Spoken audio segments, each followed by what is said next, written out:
સરકારી કચેરીઓ અને કંપનીમાં 70% ગુજરાતીઓને નોકરી આપવાની માંગ ગુજરાત સેનાના અધ્યક્ષે કરી છે।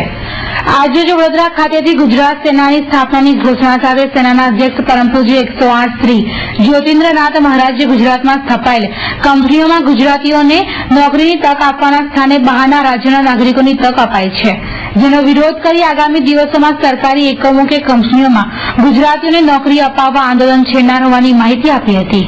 છેલ્લા 10 વર્ષની અંદર ગુજરાતમાં જેટલા બહારથી ઉદ્યોગો આવ્યા તે દરેકની અંદર ક્યાંય પણ ગુજરાતીઓને સ્થાન નથી અને બહારની પ્રજા બહારથી આવી અને ગુજરાતમાં રહે તેના કારણે ઘણી બધી સમતુલતા બગડી ગઈ છે ગુજરાતીઓની।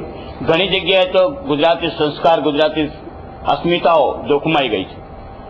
આવા મુદ્દાને લઈને અમે નીકળ્યા છે કે ગુજરાતની અંદર દરેક જગ્યાએ 70% ગુજરાતીઓને લાભો મળવો જોઈએ અને એ 70% લાભ જે કંપનીઓમાં નહીં મળ્યો હોય તે કંપનીની સામે અમે કોઈ પણ તબક્કે લડી લેવા તૈયાર છે। આ આંદોલન બિનરાજકીય કે કોઈ પણ પ્રાંતવાદના વિચાર વગરનું જાતિ જ્ઞાતિને ભૂલીને કરવામાં આવેલું છે। સર્વને સાથે લઈ, સર્વને સાથે મેળવી અને લોક કલ્યાણની ભાવનાથી આ એક આંદોલન હાથ ધરેલ છે।